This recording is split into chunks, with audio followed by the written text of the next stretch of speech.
Hi, everybody. I'm Coach B with Living the Dream Coaching. And once again, your host for today's Insights interview as we look into the mind of a successful business owner and get a glimpse of his success mentality. As each of you pursue your own personal journey to business alignment, it's so very important that you develop your own success mentality acumen because it's one of, if not the very key to your success. And that's why I'm doing these interviews for my Insights video series. This video series will become an important tool for helping you achieve your own success mentality. With that said, today's interview is with a gentleman who more than 20 years ago could not have imagined where one difficult but remarkable decision would take him, his wife, and his family. Before I bring Joseph on to speak with you, let me tell you a little bit about Joseph Carbone, owner of I Care for Kids. I Care for Kids is a children's charity that aims to provide professional exams and glasses for children at no cost to their families. It's incredible. A couple of weeks ago, I was watching my local news. In fact, it was extolling Joseph and what I Care for Kids was doing since many restrictions from COVID-19 had been lifted. I'll let him tell you a little bit about that experience, but I have to say that this man has no problem with dreaming, setting, and achieving huge goals. Joe travels all across America and all over the world for that matter, changing the lives of school-age children. So his story is incredible. How he came up with the idea for this business and his wife's life's work, how he got started, what challenges he had along the way, and how he overcame them, and why he made a huge decision 20 years ago into his career, and most importantly, looking back over his 40-year career, what he now feels were the key principles and success laws that helped him most to achieve his dream and the success he now enjoys. It's going to be an interesting topic for today's discussion. I'm confident that this video interview will become a big part of my Insights video series. And so let's go ahead and bring Joseph on right now. Welcome, Joseph. It's so exciting to have you as my guest today. Well, Marty, thank you so much for having me. This is just a wonderful experience. Thank you so much. Well, thanks for being here. To start this off, Joseph, let's begin by having you tell a little bit about yourself, such as where you were born, where you grew up, and where you went to school in your youth. I'd also like to have a little bit of knowledge about your young adult life, when you got married and when the children came into the picture and that kind of thing. That way everyone can have an idea of who Joseph Carbone is. In other words, your roots. So, and after that, we can get into the when, how, and why you decided to start and grow I Care for Kids more than 20 years ago. Fair enough? That's fair. Sure. So that's great. Take it away. So born in Brooklyn, New York, Italian immigrant family. And, I always thought I grew up a poor kid in New York. But we had everything we needed. We never missed a meal. We had family, we had fun. And our first cousins were our extended family. We thought they were our brothers and sisters. So every week we had a big family dinner and had a lot of fun there. I have a learning disability, and so I didn't do very well in school. And in fact, in my senior year in high school, I had junior and sophomore subjects, and the guidance counselor said, "You should probably just drop out." And, I never heard of the guidance counselor telling the kid to drop out. Usually it's the other way around. And he said, but there's, he says, you can then go on and get your GED real fast and then figure out what you're going to do for your life. And so I never read a book cover to cover in middle school or high school. My goodness.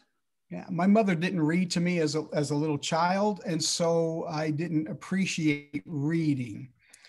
But it went along and went pretty good. So one of the things I did with all my energy, because I still had the energy of a kid, and so I realized I had rhythm.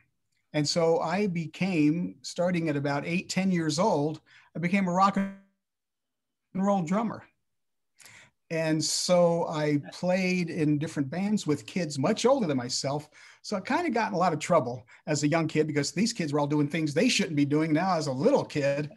And so I did that until about 18 years old, 19 years old, because I thought rock and roll was a lifestyle, not necessarily a type of music. Sure. And I needed to make a decision at that point. Do I want to do this for the rest of my life, or do I want to take a different path? And I did. I took a different path, which led me now to where I'm at today. Well, that's exciting. Did you, as you said, 18, 19 years old, when you said you took a different path, was it a mentor that helped you make that decision? Or was it just something you gave a lot of thought to, or it just kind of fell into place?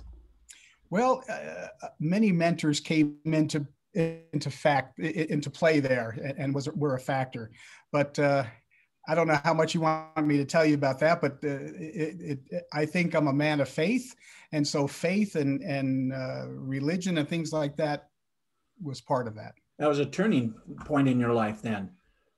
Yeah. Now, did you appreciate that in the process of making some of those thought changes and directions in your life? Did it stay there in the state of New York, or did it bring you elsewhere? Because I know you're in Utah, you're in Bountiful, Utah, and so that's quite a journey to the west. How long ago did that happen, and what happened in those early years in your 20s? Right. So before 20 or my age 20 or 21, I never left Utah. I never left New York, and decided I wanted to do something different, and it was the turning point. So I actually was a missionary and lived in Italy for a year and lived in Texas for a year, and I got a different perspective. Wow. Which was neat. Went to school. 24 when you got back to New York? Yeah. And then I lived in New York City, downtown in Manhattan for a while, and that was a different lifestyle there. I loved it. And went to community school. So I always wanted to be a pediatrician, and I didn't have family behind me. We didn't have any money, didn't have any mentors for schooling. And then I have this crazy learning disability. So when I got back from my mission, I had a neighbor who also I attended church with, and he said, "Boy, why don't you come to work for us for the summer, see if you like it." And he was a board certified optician in partnership with another optician, in partnership with an optometrist. And they had the most prestigious optometry shop on Madison Avenue. All the stars of Hollywood, television, theater, stage, screen, all the newscasters were their patients and clientele. Wow. And so that's what I cut my teeth on. So I worked during the day. I loved it. And I went to community school at night and became an optician that way. So it was a little bit different than most other people do it, but that's what I could get away with. That's what I could do. Well, that was a major decision to say, sure, I'll come work for you. Had you said, no, I got another direction, your whole life would have been different. That's amazing. Exactly. Well, if you can remember, when did you make the decision? Did you work with them as an optician, or did you go and open up your own office? How'd that fall into place? Because you were graduated in that, and what brought you over this way? Yeah. So from 75 to just the beginning of 1978, I worked there, and I decided I wanted to come to Utah. And so I wanted to open my own business. And so I moved to Utah. I met an optometrist friend of mine, and we've been practicing together for 40 years now, just about, or more. And we opened up a practice called the Eye Doctor, and we did quite well. We had, he fed his family, I fed my family, and I thought life was amazing, and I didn't anticipate too many changes.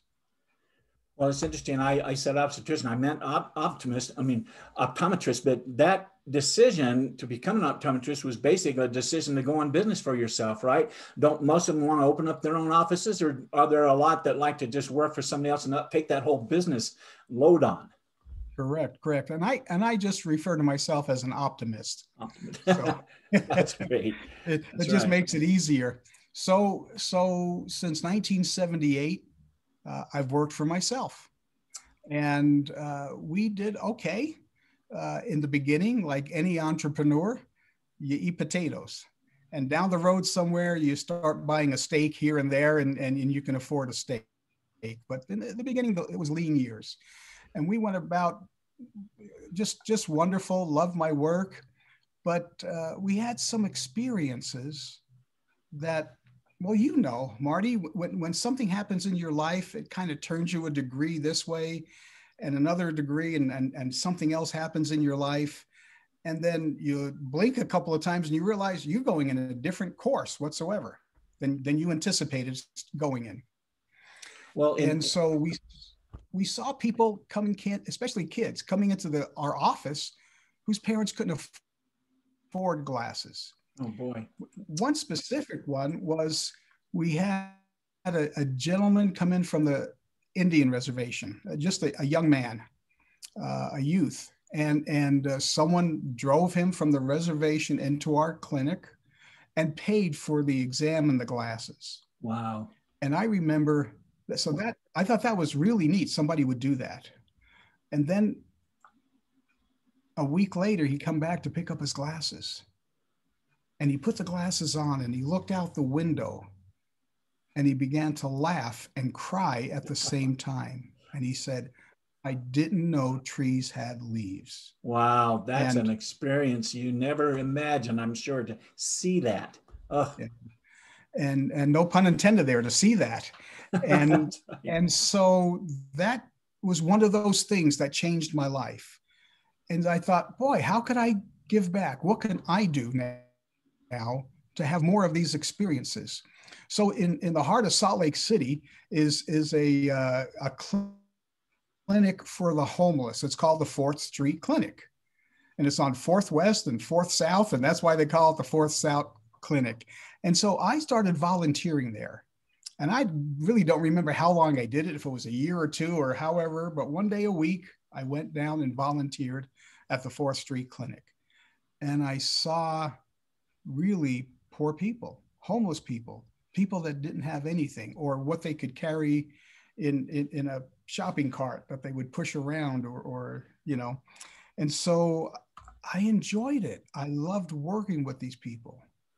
How long had you been in business before you started to volunteer? How long had you been an optimist? So I started the business in November of 78, and this was around 98. So 20 years. 20 years. Yeah. And I would get bored doing the same exact thing every day, even though every patient is different and every pair of eyes is different and every pair of glasses is different. I would get bored. So during my career, I got inventive. I did theatrical contact lenses. I made contact lenses for theater and movies and things like that. And I got some reward out of that. And then I saw we had patients come in who had eye deformities and their eye wasn't fully formed and it looked strange. And these people were very self-conscious. And so I figured out how to put eyeballs on contact lenses. So put the iris and put the, oh my goodness, put the pupil on there. And I made them 2 contact lenses so they would match. And the people opened up, even though they didn't have vision in the one eye because it was malformed, but they looked normal. And rather than talking to you like this, they opened up and smiled. And so that was very, very rewarding. So that was one more thing that turned me into helping disadvantaged people. And 20 years of that, and then to get and have these experiences started to turn some things in your head a little bit, I think. You said you had mentors along the way. When you started first in your practice, were you within a partnership or did you actually go out on your own? And so was that kind of scary to take on the expenses of that? And you know, we're talking to business entrepreneurs that are just starting and, you know, they get scared about expenses and what's it going to cost and that kind of thing. But you've been at that 20 years looking back. Was it just something that you just drove ahead for it or was it really tough and difficult? Well, I had the entrepreneurial spirit. And so in our business, there's the 3 O's. At the top of the food chain is an ophthalmologist. He's an eye surgeon, an MD or a DO. Then there's the optometrist, who's an optometric physician, and his initials are OD. And then there's me at the bottom of the food chain, which is an optician. So I'm Optician. more like the PA or the pharmacist or like that in Sure. a medical practice. Kind of the But I own the delivery practice. system. Yeah. Right. I own the practice. So I hired everybody else to come and work for me. And so I was a little gutsy in calling the practice the eye doctor. And I thought, why didn't any other eye doctor start a practice called the eye doctor? For marketing, it just sounded, that's too good to pass up. Yeah. You know, you're talking to somebody, where are you going? I'm going to the eye doctor. Okay. So I trademarked the name, the eye doctor, and that was the name of my business. Wow. What did you think was the most difficult part of starting that business and the expensive? What you just had that entrepreneurial spirit, but having it hit you and taking on the weight of it all. What do you think, looking back, was the most difficult part of doing that and starting that and coming up with the name and all that? Well, I had no business sense whatsoever. I had no business background. Oh, man. Had still a difficulty reading, but I did read a book cover to cover that was given to me as a gift. And that was How to Build Your Fortune Using OPM. And I said, OPM, what's OPM? So I began reading, and it was other people's money. Yeah.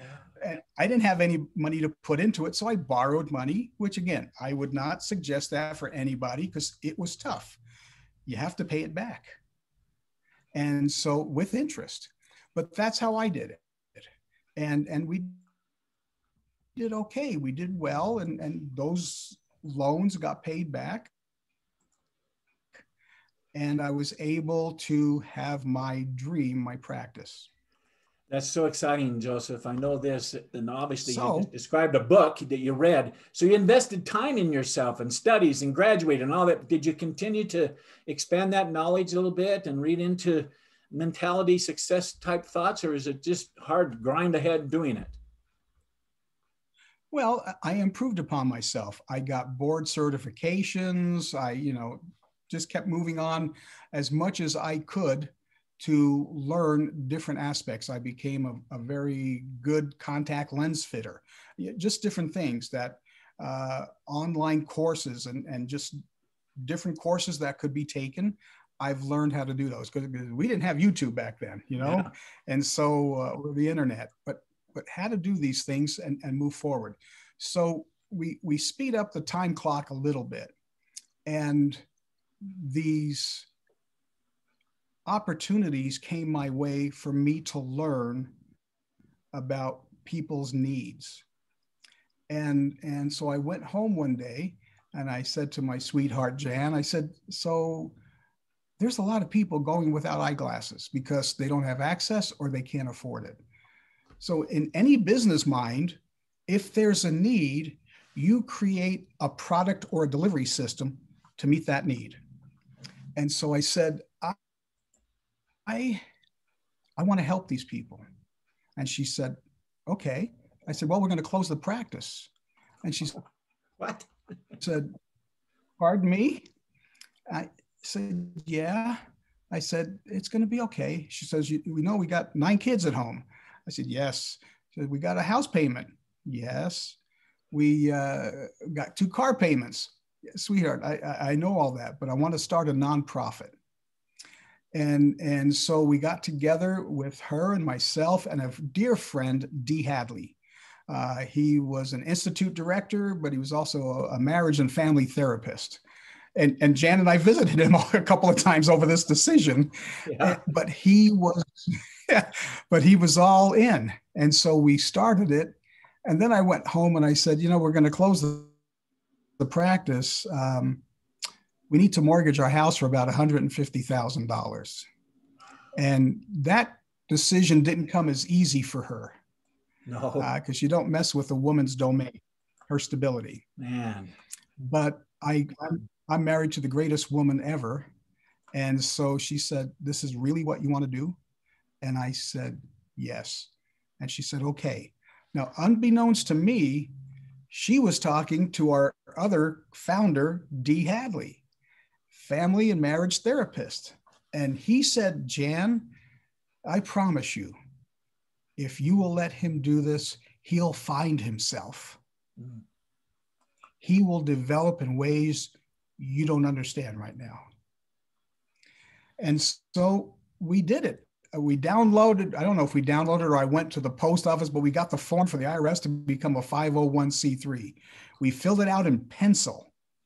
I stapled a check for $1,000 and sent it off to the IRS. Oh my goodness. And they Done. sent Check. an approval letter. Oh. And I thought, are these people crazy? I don't know anything about a charity. I barely know anything about business. So I said, okay, we got this now. What do we do? And we went to meetings and we went to other nonprofits to see what they were doing. And my wife and I would look at each other and go, we're way in over our heads. What do we do? And so I decided to build a board of trustees around me, surround myself with smart, capable, intelligent people.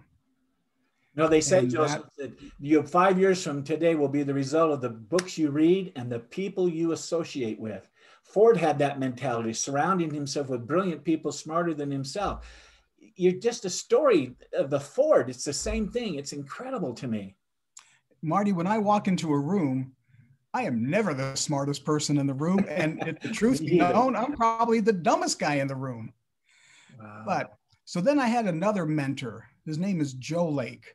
And he was one of the founders of Children's Miracle Network. Oh, man. Okay. Yeah. And he became a mentor for about 5 or 10 years for me. And he said, Joseph, I need to teach you one thing. If nothing else, learn this one rule. And I said, okay. He said, if you don't run a charity, a nonprofit organization, which is a corporation, it's just a nonprofit corporation. If you don't run it like a Fortune 500 company, you're going to be out of business in 30 days. Wow. Yeah. And I said, what do you mean? He said, all right, let's say it's Monday and you just received a donation of $5,000. You want to do good with that, don't you? I go, yeah, I can do $5,000 worth of good. He said, you could probably do that by Friday.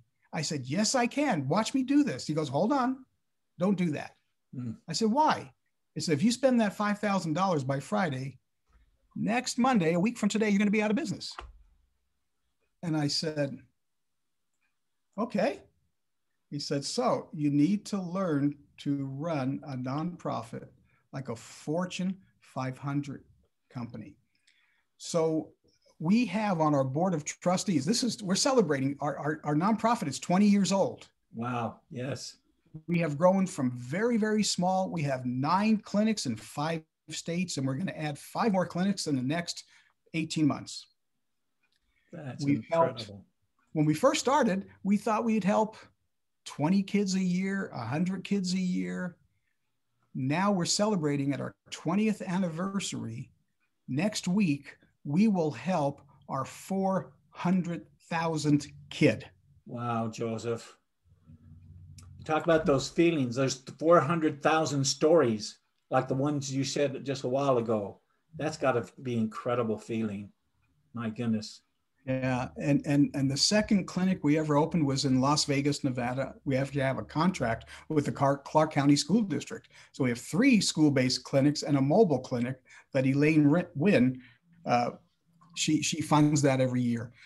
But the first clinic, the first day, I have my board, we have media, we have celebrities. It's Las Vegas. We have the school board. We have 100 people there. The first child come out of the exam room with mother. And she said, who did this? Who's in charge here? I had 100 faces now turn to me and look at me. And I thought to myself, I didn't say it out loud, this is either going to go really bad or really good. There's no in between here. Yeah. And the cameras are rolling. Oh, man. And so I said,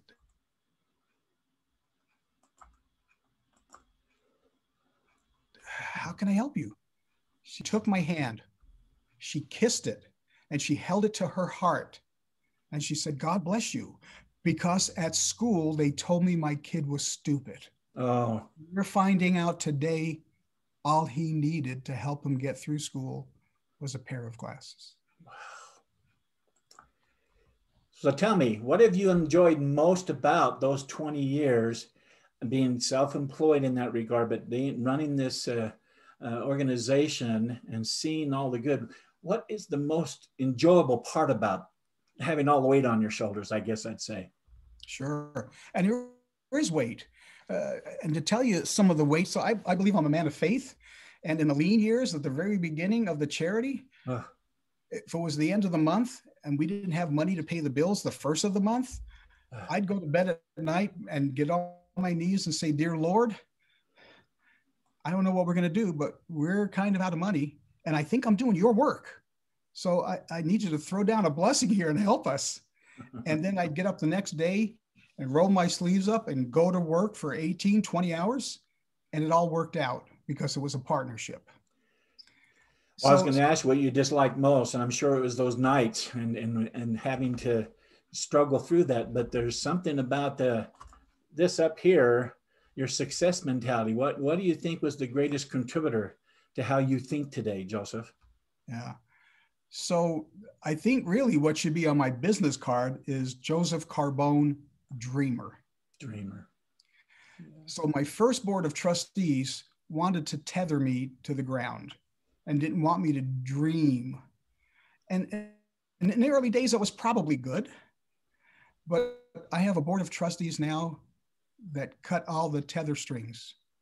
Sometimes they have to say, "No, that's really out there. You're crazy. Don't do that one." But for the most part, I dream. I wake up in the middle of the night with a thought and I scribble it down.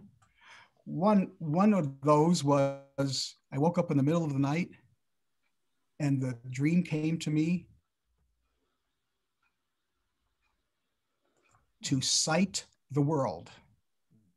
And I looked at that, I wrote it down in the middle of the night. And so we trademarked Sight the World. And that is, for the next 20 years, that is our new motto. That's our new project. So it took us 400,000. It took us 20 years to hit 400,000. In the next 5 years, we're going to do an additional 1 million. Oh boy. That's Sight the World. Yeah, well, that's the big dreamer. I said to everybody that you are the big dreamer, but it's not just dreaming. If it's just a dream and no action, it's just a wish. But you actually are a dream that you put action behind, and that's why things happen. So what do I know about?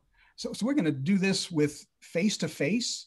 Some of this is going to be done virtually with our online clinic, sighttheworld.org. And so what do I know about making a pair of glasses and sending it to Rwanda? Nothing. But I brought on my board of trustees, a wonderful company, 1-800-CONTACTS. Now, they know how to deliver an optical product anywhere in the world. Wow. They kill it in that space. They're the leader. So I don't need to reinvent the wheel. I brought on my board of trustees the manufacturers of eyeglass frames and eyeglass lenses. And we get these sometimes donated, sometimes at cost, sometimes pennies on the wholesale dollar. Well, what would you say to someone considering starting their own nonprofit like you have? They're thinking about that. You probably say, "Don't." I'm just teasing. What would the best advice you'd give to somebody considering that, and then they see this video? What would you want to tell them? So, and again, I've made every mistake in the book. I don't want them to do that. Although that is a great way to learn. Okay.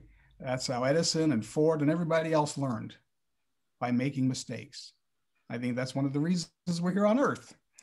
But I would tell them, hold off on that, keep that dream, go to work for a very successful nonprofit and learn every aspect of it that you can learn before.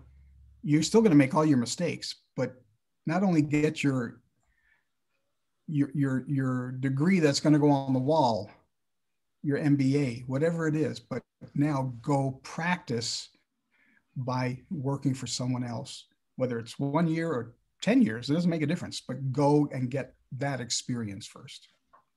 And then is there a way to go about finding mentors, or did they just come into your world because you made a convicted decision and the mentors showed up? How would they go about finding mentors like you seem to surround yourself with?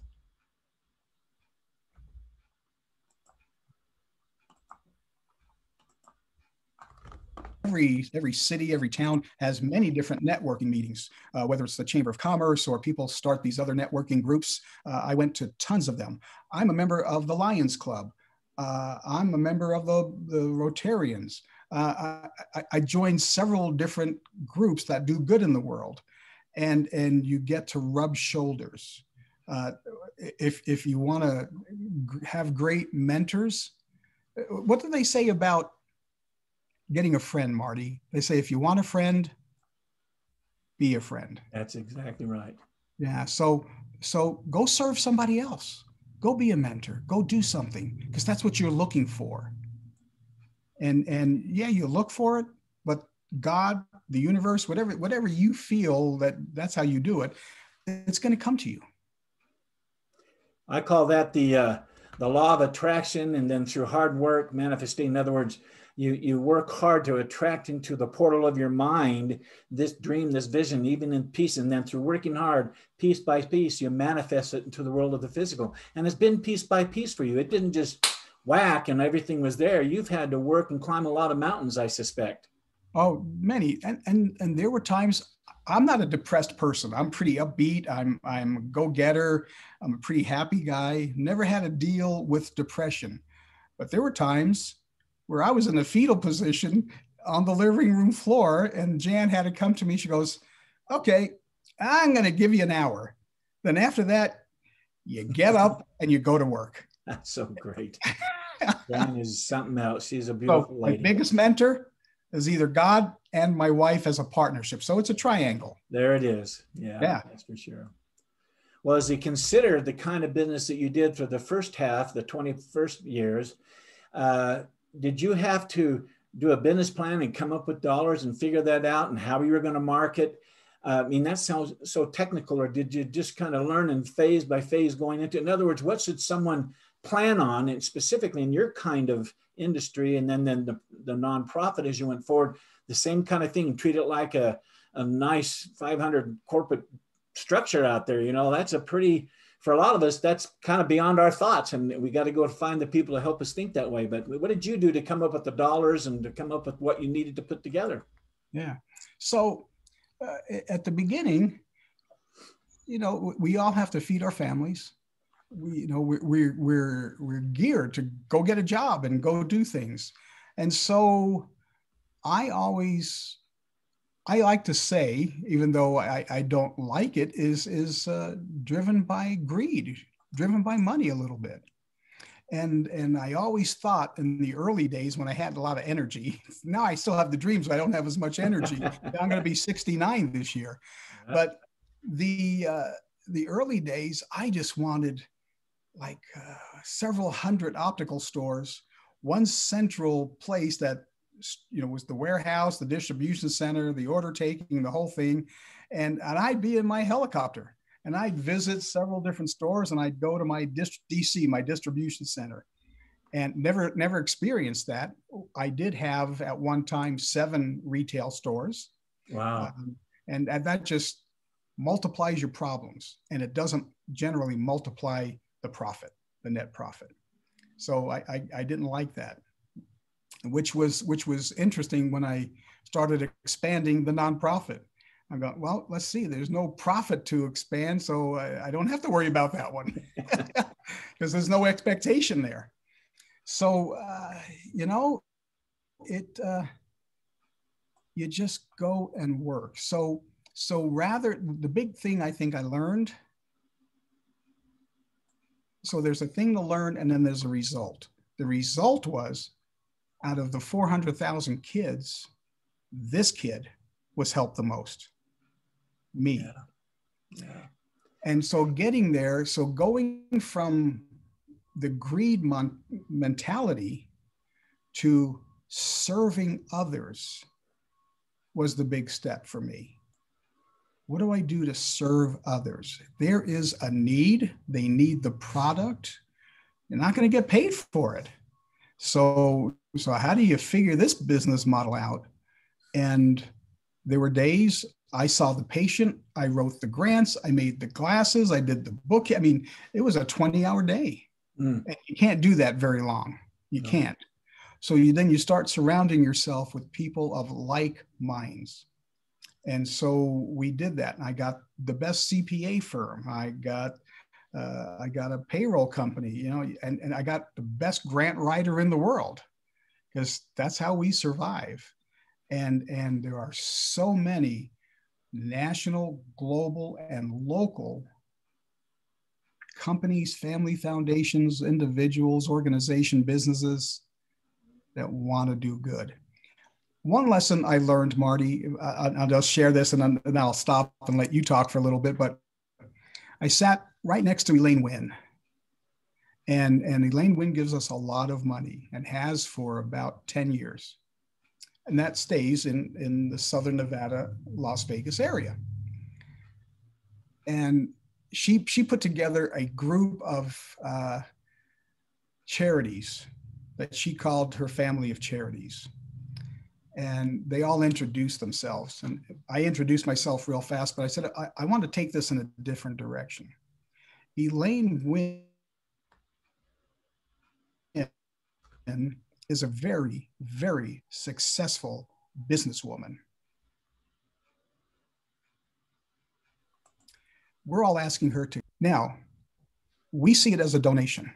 Elaine Wynn sees it as she's giving to the community. She's making an investment in the community. Yes. And she expects an ROI.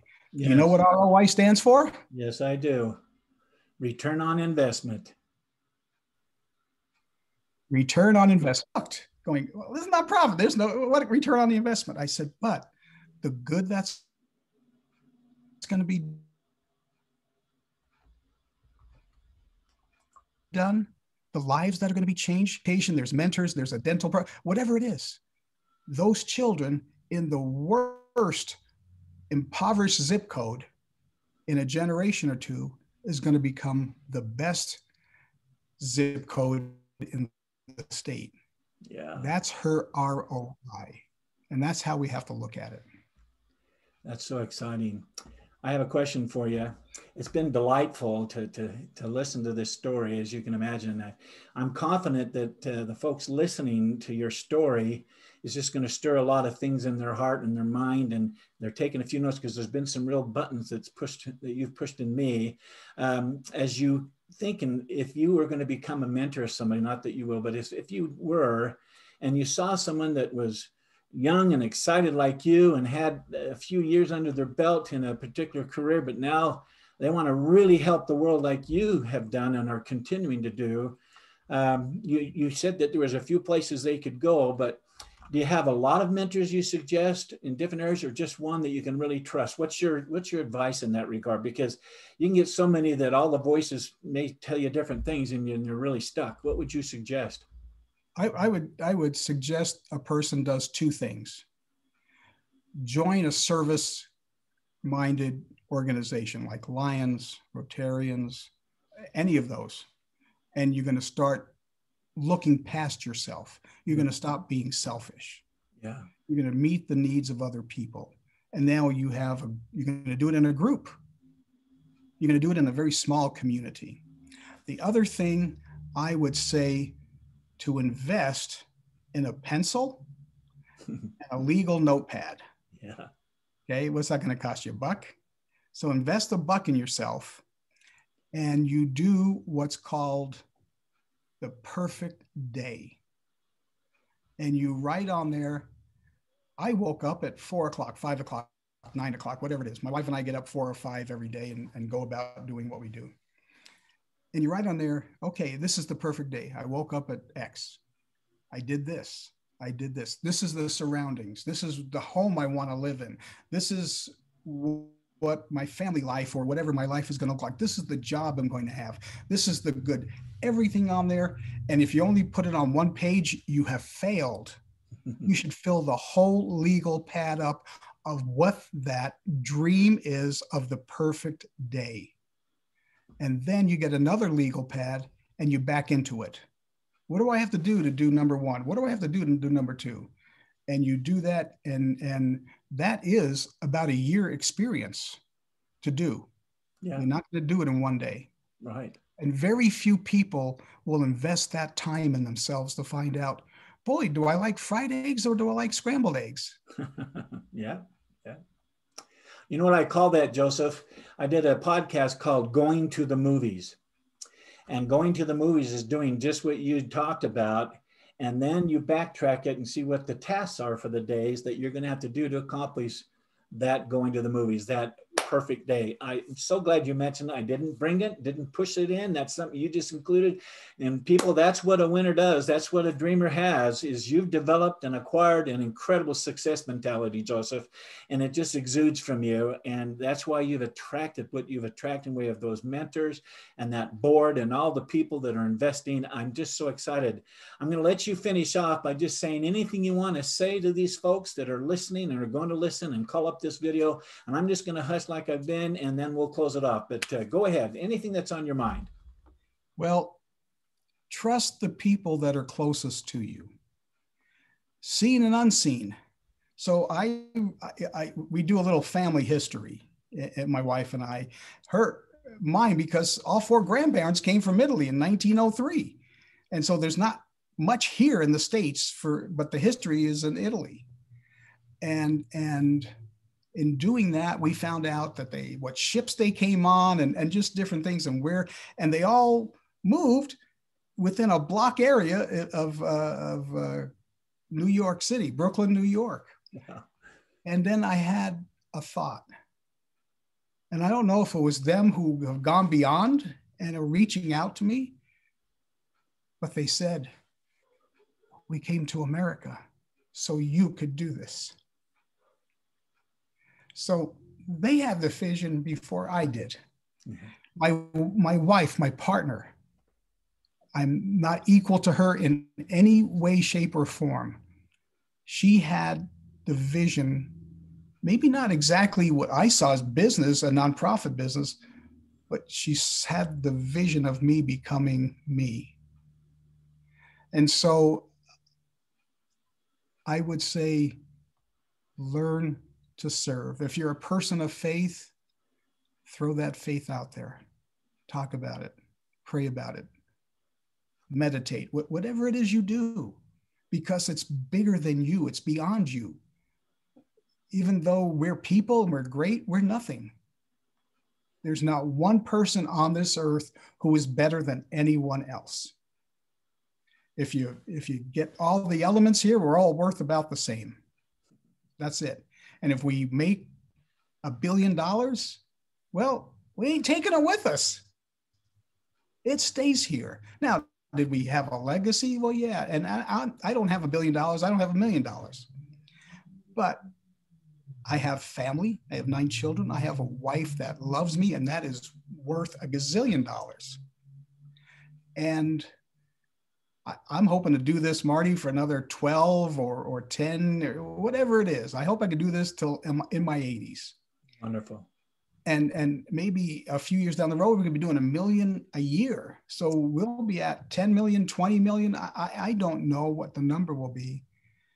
But the biggest thing, I remember the kid who was told he was stupid. The number is big right now, 400,000. And we're going to see this kid next week. I am so excited. We're going to have a party, balloons, like you're the millionth customer. And, the confetti is going to go up. We're doing this next week. We're figuring this out. And we're going to take our mobile clinic to a Boys and Girls Club downtown Salt Lake. And this is where this is going to happen. Ugh. That's so exciting. It's not 400,000. Yeah, it's not 400,000. It's 400,000 ones. And their lives were changed. Yes. Can you imagine a kid not being able to see the teacher clearly or read a book clearly? I can't imagine. You can't read. If you can't read, you can't learn. That was my problem. So this kid was helped more than any other kid that we help. Well, I have to tell you, I want to thank you so much, Joseph. I've just been enamored as I've sat and listened. I appreciate you so much and being willing to share your story and the principles you learned along the way and that you put into practice. It's been so nice to get to know you even better through this process before I had this interview. It's just exciting to me. I'm so looking forward to watching you achieve even greater goals. Take just a minute before I close this off, because I know my wife and I have been able to participate. Is it just go to I Care for the number 4 kids and they find the place where they can donate? I want to know how best that those that see this and they want to help support you, how best they do that. Yeah, so our official website is icare, the number 4kids.org.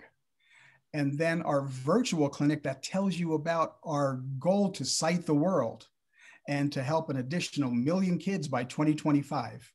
That is sighttheworld.org.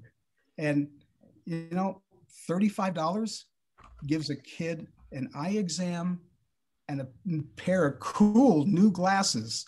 And Marty and his family have done that in the years past and are just wonderful contributors and sponsors. But can you imagine? You look out, you're walking down the street one day and you see a little kid, freckle-faced kid or kid with curly hair, it doesn't make a difference. And they're wearing glasses and they're smiling. And you think, I wonder if that's the kid I helped. That's so wonderful. Well, there you go, everybody. All my fellow entrepreneurs, if you haven't been stirred, I don't know, you need to check your pulse. But before you check out the rest of the interviews in this series, just know that there's going to be more posted on the Insights page on Living the Dream Coaching, my website that I have, as well as any new interviews that I do that are coming down the road. Be watching for them. I look forward to seeing all of you on my next Living the Zoom coaching call or on a private coaching session with you if you want one. But until then, I want to wish you all continued success. Goodbye.